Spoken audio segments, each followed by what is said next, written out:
తెలంగాణలో target 2029 machine grand గా start అయింది. 10 ఏళ్లు 2 ఏళ్లు డబుల్ ఇంజిన్ మధ్య పోటీ ప్రారంభమైంది.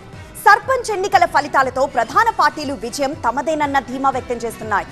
మరి పల్లె ఫలితం పట్నంలోనూ కనిపించబోతోందా?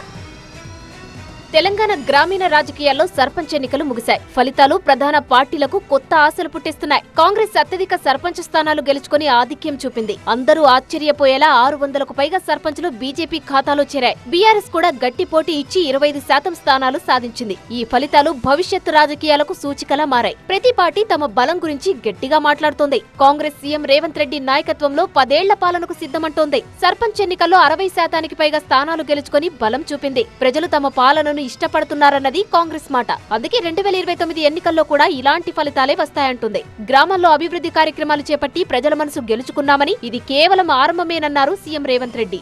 ఈ ఫలితాలను చూసే అద్భుతం అనుకుంటున్నారు. సంతోషం. ఈ అద్భుతం 2029లో కూడా జరుగుతుంది. మీరు కోరుకున్నట్టే 2/3 మెజారిటీతోనే 2029లో కాంగ్రెస్ తిరిగి అధికారంలోకి వస్తుంది. 1/3 మీరుంటారు, 2/3 మేముంటాము. ఈ తీర్పు 2029లో కూడా పునరావృతం కాబోతుంది. బీఆర్ఎస్ పార్టీ 2 ఏళ్లలో తిరిగి అధికారంలోకి వస్తామంటుంది. గత పాలనలో చేసిన అభివృద్ధిని ప్రజలు మర్చిపోలేదన్న కేటీఆర్ ఇప్పుడు ప్రతిపక్షంగా గట్టిగా పోరాడతామంటున్నారు. ఫలితాలు తమకు సానుకూలంగా వచ్చాయని, రాబోయేది తమ ప్రభుత్వమేనంటున్నారు కేటీఆర్. పెద్దలు చెప్తారు, ఎక్కడ పోగొట్టుకున్న దాన్ని అక్కడనే దేవులాడుకోవాలి, అక్కడనే ఎత్తుకోవాలని చెప్తారు. 2 ఏళ్ల కింద ఎక్కడనైతే పోగొట్టుకున్నామో అధికారం, అక్కడి నుంచే తిరిగి మళ్ళీ పూర్వ వైభవం ప్రారంభమైంది అనడానికి ఈరోజు ఆ యాదాద్రి లక్ష్మీ నరసింహస్వామి ఆశీస్సులతో మనం సాధించిన ఈ గెలుపే దానికి నిదర్శనం అని చెప్పక తప్పదు. ఈ గెలుపు సామాన్యమైన గెలుపు కాదు.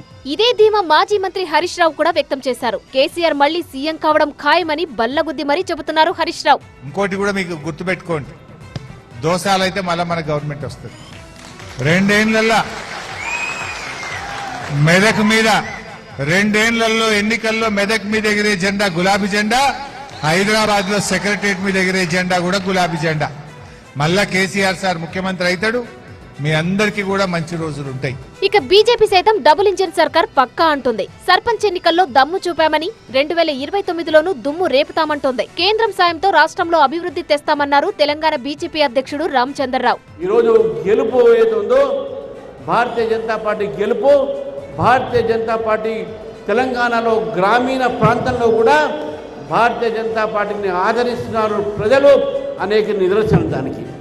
రేపు రాబోయే రోజుల్లో భారతీయ జనతా పార్టీ ఇదే విధంగా తన ఒక వేగాన్ని పెంచుకుంటుంటే, ప్రజల కోసం మనం పోరాడి ప్రజలతో మమేకమై మనం ముందుకు వెళ్తే 2028లో జరగబోయేటటువంటి ఒక అసెంబ్లీ ఎన్నికల్లో భారతీయ జనతా పార్టీ ప్రభుత్వం తెలంగాణలో ఏర్పడుతుందని చెప్పి నాకు పూర్తి నమ్మకం ఉంది మిత్రులారా.